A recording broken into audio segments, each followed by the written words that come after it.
Well, hi to hello. Hey folks, Lester here, and thank you for joining me on what's today? Is it Thursday? Guys, thank y'all for joining me on a Thursday night live. Hi to hello everybody, welcome and howdy. Let me button one of my buttons up. Looks like I'm stripping down for everybody, and I'm not trying to. I am just getting back over here to the ranch property.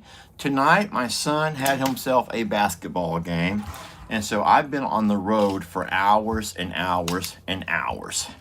But I'm back.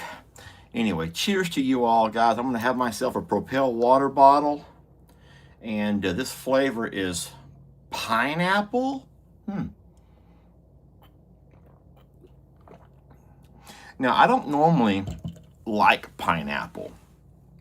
I don't think that I'm not really a pineapple person necessarily, but that doesn't taste too bad. Does that say pineapple? I can't see a darn thing without my glasses, guys. I'm so sorry. Forgive me. Okay. It says pineapple. Well, that is pineapple, guys. Pineapple peach. I would normally never eat pineapple or peach, but today I'm drinking them both mixed. Oh, goodness. Well, thank you all for jumping on tonight. I am so very sorry it's so late. It's a lot later than I normally go live. Normally, by this time of night, I've already taken my concoction. I normally have already taken my concoction, and now I'm just waiting for it to kick in. And you guys have been witness to me a few times taking my concoction and then going live afterwards and staying live as long as I possibly could. Have y'all seen those Filipino women who sleep on their live streams? I don't get that for anything. And what's so bizarre is, now listen, don't ask me how I know this. Sometimes when I'm just scrolling through YouTube and I end up scrolling through different people's live streams, just trying to see what people are doing, it's the craziest, the most bizarre thing ever to see a Filipino lady sleeping on a straw hut, sometimes on the dirt. I'm not making this up. And they are live streaming themselves sleep, and there are hundreds of people who watch them. I don't get that for anything, guys. I don't get that for anything. But Lord help me, if I ever get to a bad place where I'm literally like sleeping on my live stream, please log off. Please just log off. Don't watch that. Because here's the thing. Now, I don't know this for a fact, but these ladies who are sleeping in front of a live stream audience, I don't think they're really sleeping. Guys, don't y'all think that they're really just pretending to sleep? They have like this really angelic face, and there's no snoring, there's no spit drooling out of their mouth. They're just like in this really pretty sleep. And all of these weirdos, these Western men who are like, oh yeah, look at, oh boy, she sits in there sleep. Oh, look how pretty she is. She's pretty. Look at her, she's so pretty. I don't get, guys. I just don't know who would be watching that besides a bunch of Western men, a bunch of Western, I don't mean Western like cowboy, I mean like Western civilization men who think that's something about that. That's just so weird to me though. But all I was saying is, please, if I ever end up dozing off while on a live stream, just know it's not so weirdos can watch me sleep, okay? I'm going to ask that y'all politely just log out, okay? And just...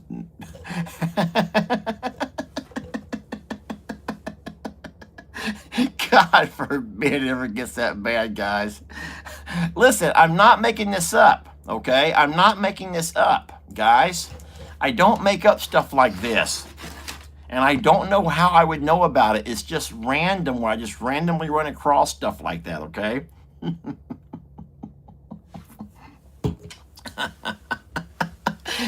Oh boy. Oh boy is right, Anne Marie. I hope you guys are having a wonderful day. Happy Thursday. My son, today was the championship basketball game. Now listen, they are undefeated. His team has not felt defeat this entire season. Well, I take that back. All of their school games, they're undefeated. They beat every team they played on their school, but they did lose a few tournaments. Don't forget that tournament play is different from playing those schools that are in your area, in your vertical, they call them. So you all remember the days of going to school and your school played all of those schools around you. And so they are undefeated amongst all the schools in their area, in their district. But the way that their district does it is they have like kind of like a playoff system. They started a few years back to where now the top 4 teams go into a playoff. And then last night was the first round of the playoffs, and they're kind of like knocking each other out. And then tonight was the final 2 teams who did not lose in the playoff games played each other for the championship. And they did, in fact, lose. And then how shocking was I to see how upset the boys were. I didn't video that because I did not think that was a moment that, I mean, it was a powerful moment, don't get me wrong, a very powerful moment.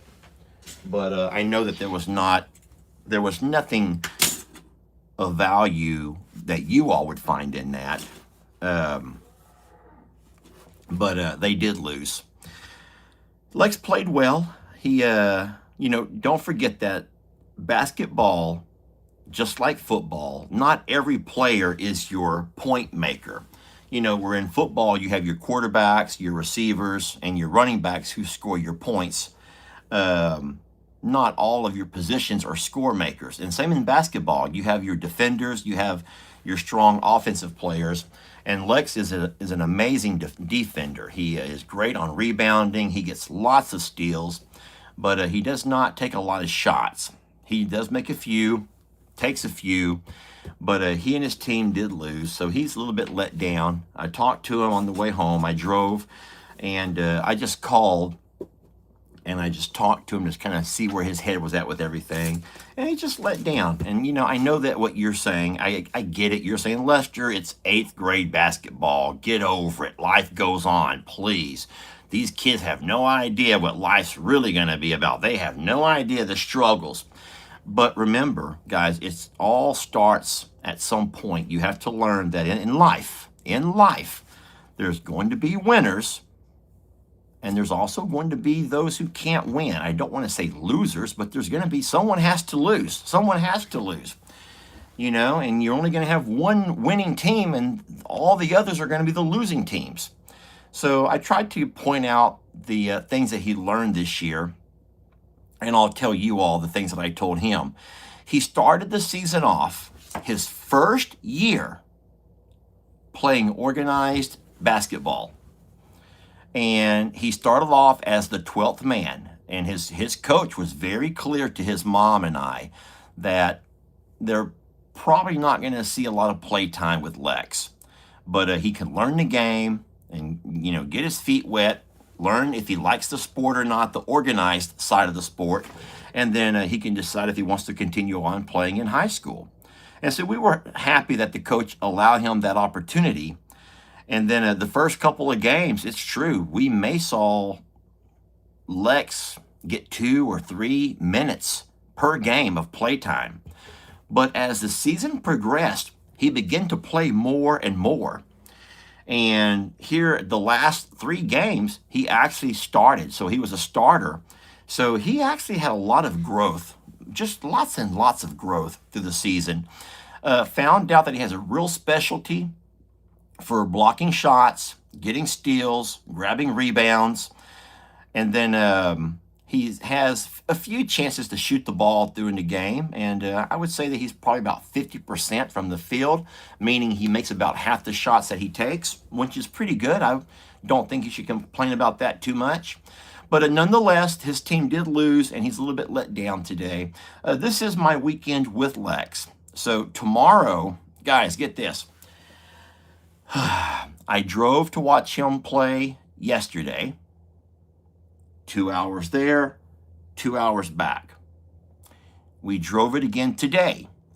2 hours there, 2 hours back. And now I drive it again tomorrow to pick him up from school. 2 hours there, 2 hours back. Oh my Lord. My knees, my poor knees. But, I have to remember something, and I'll tell you guys. I think that L.E., that's my eldest son, I think when he turned 15, maybe 16, he went through a phase where he really didn't have much interest in coming over to Dad's house. And even though we had the court decree, and I got him every first, third, and fifth, and I got him every Wednesday night, you already know how that goes. I was always the kind of dad that wanted to make sure that my kids were happy and that we had a relationship close enough to where they could tell me what was on their mind. And so Ellie at some point would just say, "Hey, Dad, I'm not going to come over this weekend. I'm going to stay here at Mom's." It's just like getting like a knife, just like cut like a knife.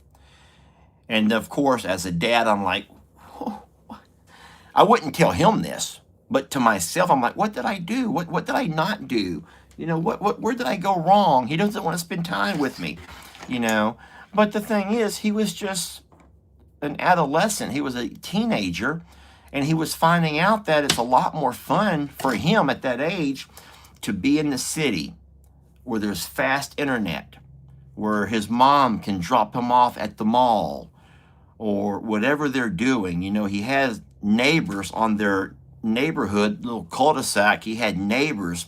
He could walk outside anytime it was a nice day and there's someone shooting basketball in their yard or someone throwing football. And of course, he comes to Plum Grove, middle of nowhere, not very good internet, not fast enough, no friends. He had his cousins who might or might not be coming over. You never know. And so he found himself spending more time. So what I would have to do is just to make sure I got time with him, I would say, well, hey, I'll just pick you up after school and we'll go eat. And then I'll drive you to your mom's. And so I found ways to spend time with him, but it wasn't always easy, And so now that Lex is 13, I'm thinking, boy, man, he's almost 14 actually. And don't forget, Ellie just turned 26. But Lex will turn 14 in a month or so. And I have to remember that, hey, at that age, guys, it's going to happen. At that age, they're going to eventually start trying to find more things to do. So you know what? I'm going to enjoy every minute that I can while I can. But congratulations to Lex and his team, the Patriots. They did very well, had a wonderful season, but they were just unable to win the final game. The final score was 30 for the opposing team to 19. So 30-19. He's let down, but you know what? Life lessons you learn. And then don't forget about this, guys. A lot of the most important life lessons that we learn them from the mistakes that we make, right? So the coach will learn. He'll go back and he'll review what went right and what went wrong. The team in general will review what they did well, what they, could have done better on. And hopefully the boys those who choose to play next year will come back even better and even stronger. And they've had a little bit of a taste of what winning looks like. And they've also experienced the agony of defeat. So anyway, I'm proud of Lex. You'll never guess what sport he wants to play next. Tennis. Tennis! You heard me right. Tennis, y'all. He wants to play tennis. And they have tennis tryouts coming up. And I said, son, I'm so sorry. I don't know. I don't know the first thing about tennis. I don't know. I've never played tennis in my life. I don't think I've ever held a tennis racket. I wouldn't know where to start. But you know, if he decides to play and if he makes the team, then don't think for a minute that I won't get a couple of tennis rackets and find us a tennis court that's open and we'll go learn to play tennis, at least try to. Someone goes, you're never, Lester, with in your shape, you'll never be able to play tennis. Probably not. I'll hobble around though. I got one arm, guys. I got one good arm. Don't forget. I got one good arm. And I got one good leg. I only got one bad knee, guys. I only got one bad knee, okay, and one bad shoulder. Unfortunately, they're on opposite sides. So I'll be like,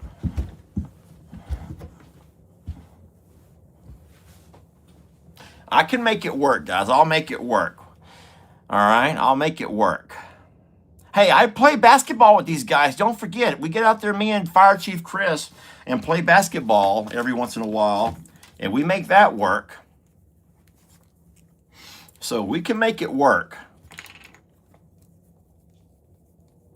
So, yeah, it's not near as cold now, thank you, Lord. We do have cold weather coming in for this weekend. And I'll tell you guys something. I'm not going to talk about that right now. But no, we do got cold weather coming back this weekend. And so it's not going to be as bitterly cold as it was last weekend. God forbid. So I will have Lex here with me. We'll play cards, rummy, dominoes. Of course, he'll play Xbox. We'll have his little basketball court opened up and ready to go there in the barn. So we'll have fun. It'll be a good time. And I get him tomorrow. So, and then I know, I've seen the comments already.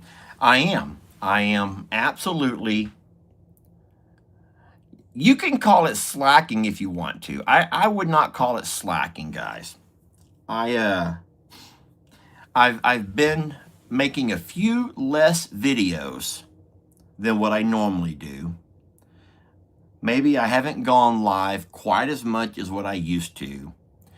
But just keep in mind that I have a lot going on in my personal life that's keeping me pretty darn busy, okay?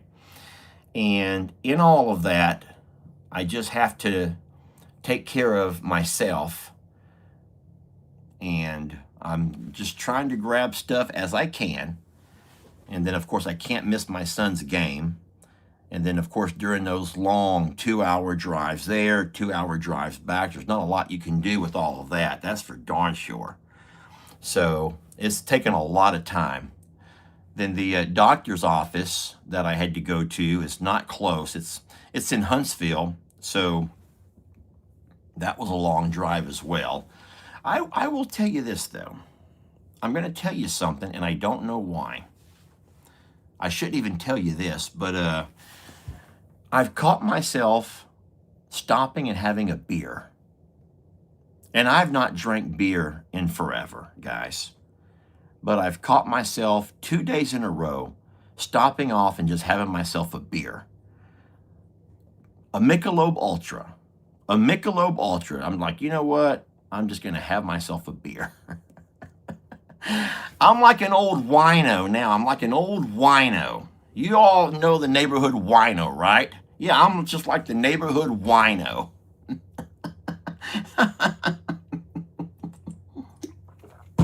I'm like the neighborhood drunk, all right? I only have one, maybe two, but I'm like the neighborhood drunk now. I'm not that bad. But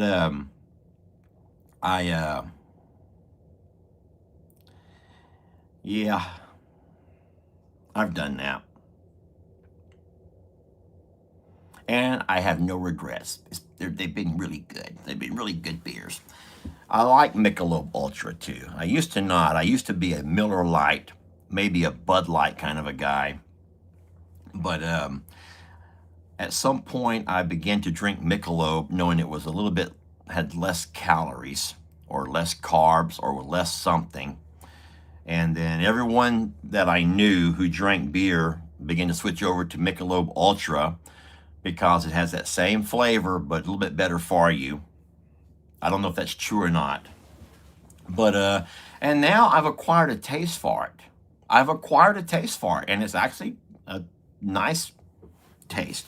I like it draft, not in a bottle, and never in a can. I do not drink anything out of a can. Do y'all remember something? I'm going to tell you this. I was talking to a sweet lady. I'm going to do this for her right now. I was talking to a sweet lady, and we think that maybe, remember when I told y'all that for some reason, whenever I drink anything out of a can, I can taste the metal? Remember that? I told you this a year, maybe longer ago, that for some reason, when I drink out of a can, I can taste the metal. Do y'all think there's something of a connection between that and my recent medical diagnosis?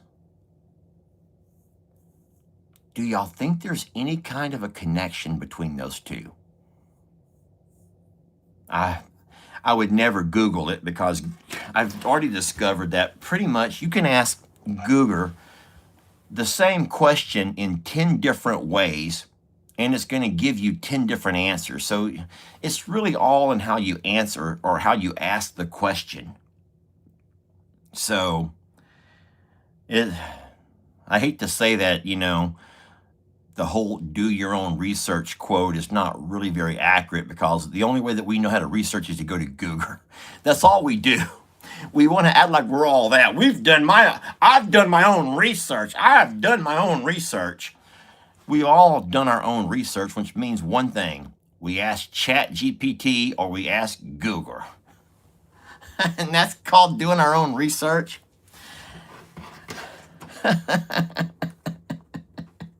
I'm not taking it away from you guys. I'm not taking it away from you because I use Google as much as anybody does, okay? But I'm just saying that I think when they say do your own research, you should probably use multiple sources and fact check everything. Just fact check the heck out of everything. But anywho's, I don't know. I think that I'll just continue to trust the doctors and let's just hope that they lead me in the right direction, right? I'll just keep trusting the doctors to lead me in the right direction. I made a video of yesterday's doctor visit. It ended up being, I feel like I was unable to answer the questions that I'd been asked so many times. So I've asked Jamie to kind of sum it up and summarize everything for me because she did in fact go with me. And what I find kind of funny, and if I ever write a book about this,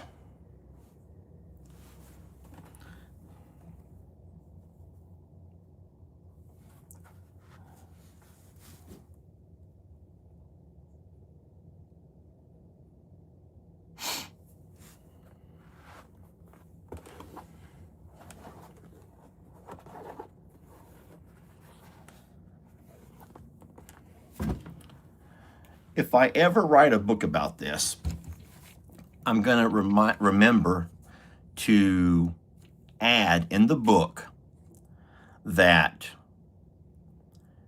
everyone keeps saying you have to ask questions. But the problem is sometimes you don't know what questions to ask because you just don't know what you don't know. And sometimes you just don't know what questions to ask. And so it's real easy for those who've been there or you've been through it to know exactly what you want to ask the doctor because you've gone through it with your husband, you went through it with your mom, you went through it with yourself. And so when you go to the doctor, you already know what to ask. You already have your list of questions. But to me, because I'd never been through it and nobody who I know has been through it, not this particular type of cancer, I just don't know what to ask. And then I'm not trying to belittle anybody, but I see it over here now, 100 people. Ask Jamie, ask Jamie, ask Jamie. Guys, Jamie manages doctors. Jamie is not an oncologist. I'll say that again. Jamie manages doctors in OBG.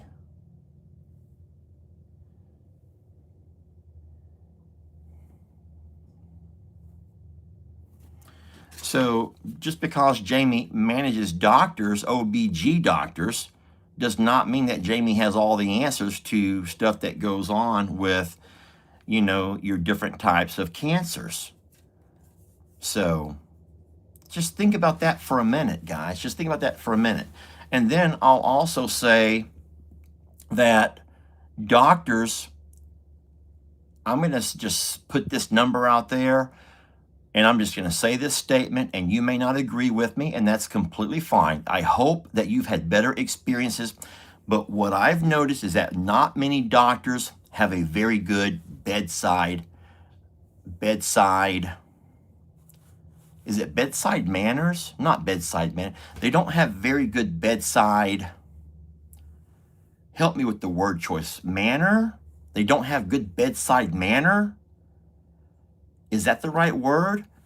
They're not people persons, I don't think. They're not people persons. Their doctors are scientific and they're so focused on the doctor side of stuff, and I don't think they have a focus on the people side of stuff. And that's the situations that I've gone through with the couple of doctors who I've worked with, is that they don't realize that the look in my face is a look of uncertainty, that the reason that I'm sitting there quiet is because I don't know how to make sense of anything. And so instead of them reading that part of me, the way we have to learn to read each other, instead of them reading, you know what, this guy doesn't seem like he knows a lot about what's going on. This guy looks like he might be scared. This guy looks very unsure about stuff. They speak in a very different language than what most of us speak. Whereas we understand they speak a very different language.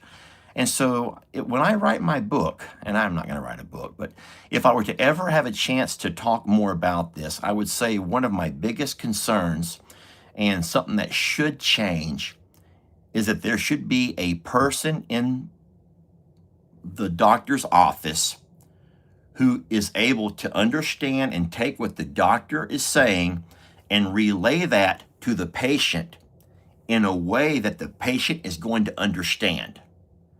Now, I'm not saying you have to, pussyfoot your way around and sugarcoat everything. You got to sometimes be honest. And so this person has to be able to be honest.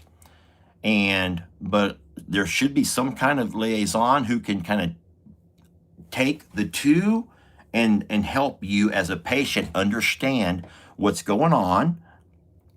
And I'm not really saying worst case scenario or best case scenario, but just communicate.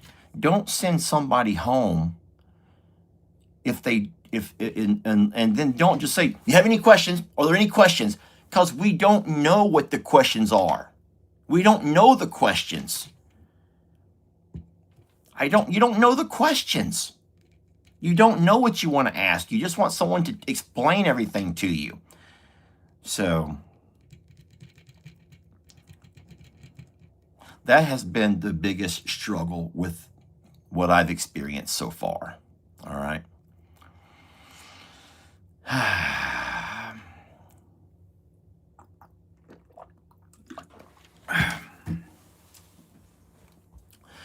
So it is true. I've only been able to go based on referrals.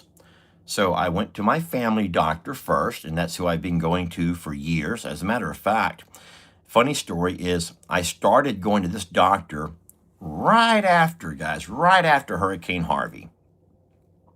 And that's who I've been with ever since. So that's been 2017 all the way till now. And just a really good family doctor, but he's a family doctor. He's not a specialist. And so whenever we got that biopsy done and he sent me to see a specialist, I told you that the specialist, the oncologist specialist, was very extrinsic, I think is a good word. That might not be the right word, but just a little bit out there, kind of out there, and only wanted to talk about himself. I swear, I thought I could talk. I thought I was a talker. This guy walked in talking and he never stopped. Eccentric. Eccentric? Thank you, guys. Very eccentric and only wanted to talk about himself. And he didn't give you a chance to get a word in other edgewise. And then his staff, his office in general, was just a madhouse. And I'm thinking, why am I here? Why am I here? Like, why did my doctor refer me to this place? Because that's not at all what I want my cancer experience to look like. There's no way I want to be a part of that. And I allowed him to take more blood, and he'll be doing some of his own testing. And I'm due back over there on Wednesday, but I just don't want to go back to that place. It was a sad place. Now, the place where I went, well, which is funny because my doctor referred me to this oncologist, and then this oncologist referred me to a different oncologist. And so I've seen 3 doctors total, 2 oncologists, and one of them is going to be the one that I hope we'll be able to spend more time with, because he was actually, in my opinion, he seemed a lot more laid back, a lot more easygoing. He seemed very knowledgeable.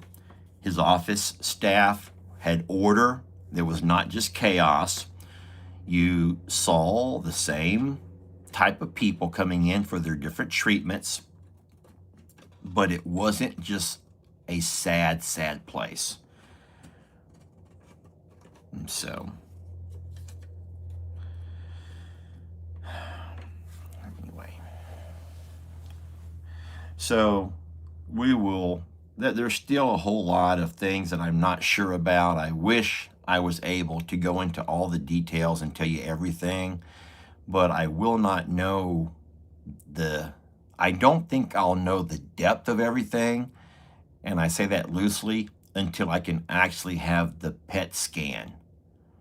I think that from what I understand, we will not know the magnitude of everything until I get that PET scan. And we also have to get some tests done on my spleen and my liver, which are showing some really weird numbers. And I don't know what those numbers mean. All I know is that those numbers, and it doesn't say your liver test, it doesn't say your spleen test. All of these are in letter codes. They're codes, guys. These are codes. One of them, I think, one of the codes that I remember is the ALT. ALT. And super elevated. And I think that was the one that they kept looking at, and they wanted to do more blood test mostly. And then they have to do not only the blood test, which we've already drawn the blood for testing, but they also want to do, I think it's called an ultrasound or an MRI. Is it ultrasound? Someone tell me that. I think it's an ultrasound. I think it's an ultrasound. So Anna Piazza knows all of the initials: ALT, AST, GGT, ALK. I'm pretty sure that the one that I remembered was ALT, was one that they were highly concerned about, and I just don't know why, guys. But I have to have an ultrasound on the liver and my spleen, and then I have to have this blood work looked at, and then I have to have the PET scan. And I'll tell you what, it's just wow. I'm like, couldn't they just have like one hospital and just like have you come in and go to a different room and get this stuff all knocked out in the same day? Just get it all knocked out in the same day, you know? Wouldn't that be nice? But I'm pretty sure, and Jamie will talk more about this, guys. Jamie will talk more about it. But I'm pretty sure that the doctor that we spoke to on Wednesday said that more than likely, and this is, I think, just more than likely, it will either be a surgery to like cut and remove things, or, I don't think and or, I think it's either surgery or radiation. But once again, that all depends on the PET scan, and the ultrasound. I don't know what I'm saying. That's why it's just easier not to talk about it. And to be honest, I don't want to talk about it. I don't know how to talk about it. I don't know what I'm saying, and I don't want to come across as just a complete idiot when it comes to my health. But I'll tell you this, I enjoyed that beer. And I've never been a drinker, so if anyone's saying that it's your drinking, Lester, that's what's caused your liver to be, it's because you drink. Guys, I don't drink. I don't drink hardly at all. I seldom drink ever. I've never been a drinker. Never. I've never been a big drinker. Never. All right? So don't even start saying it's because of my drinking habits. I don't drink. All right? I don't. I'm just not a drinker. Even though I've had beer 2 days in a row, okay?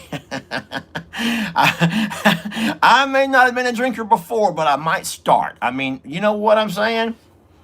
If you're going to lose your liver anyway, and you've never had a drink, you know what? What does that tell you? What does that tell you? Maybe I should have been drinking. Maybe I should have been drinking. So whatever. Just cut it out. Just cut my liver out. Can you live without a liver? I don't think you can live without a liver. I don't think that you can. So. And we'll see. But I've drank plenty of these. Guys, I know you can't live without your liver. I know that. I was playing. Ay, ay, ay. So, well, hey, I didn't want to keep you guys all night. I think it's already like 10 o'clock. It's way past your bedtimes. I know it's past your bedtimes, guys. And I'll let you go. I just wanted to make the announcement that I hadn't forgotten about you. I've just been really, really busy. But I got some really neat things in the works. Tomorrow I will try to... Well, I'm going to see you for the coffee club. So even though I haven't really had a lot of time for video making, I'm still here for coffee club, guys. And I'm still here for chores in the afternoon. So no matter what, I'm going to be here in the mornings and I'll be here at night, okay? And you might as well just go ahead and get used to it. I ain't going nowhere. I ain't going nowhere. So you might not see me midday. Oh, I love you too. Who said that? Rhonda Garrett. Rhonda Garrett, you didn't have to say that, but I love you too. Oh, now Kay says it. Kay says, I love you, Lester. Oh, you guys are so sweet. Please don't let your husbands hear you. Terry, your husband's going to come after me. Terry, I love you too. No, your husbands are going to come after me, guys. Okay? Your husband's going to come after me. I don't need a bunch of crazy men after me. All right? I'm running. I'm running around crazy here, much less having to hide from a bunch of crazy men who want me dead. I'm trying to live, and y'all are gonna make me. It's gonna be y'all's fault. Here I am trying to live, and because y'all are sitting there throwing out the love word, you're gonna send me to my early grave because of your crazy husbands. Oh. Oh, you love your husbands too. Okay, well, as long as you love your husbands too, let them know that. Look over at your husband right now as he's sleeping and say, I love you too, honey. There you go. My husband knows I love you. Hold on. This is funny. Hold on. Y'all listen. Nancy goes, I'm not gay, but I love you. Someone goes, my husband loves you, Lester, and he's not gay either. Yeah. Oh, okay. Okay, yeah. Well, I'm blessed to have you. I'll just say that. I'm blessed to have you and your husbands, okay? I'm so blessed to have you and your husbands, okay? I'm just going to say it. Thank you, husbands, for allowing me to love you and your wives, okay? That just doesn't sound right, does it, guys? That just doesn't sound right. Anyway, good night, everybody. We'll catch you guys in the morning. Coffee club at 7 a.m. And we'll get out there and do our chores and do all that we have to get done, okay? And I do love you. And I thank you. All right? And we will catch you guys in the morning, okay? Mwah! Chef kisses to all of you guys. And sweet dreams, ladies and gentlemen.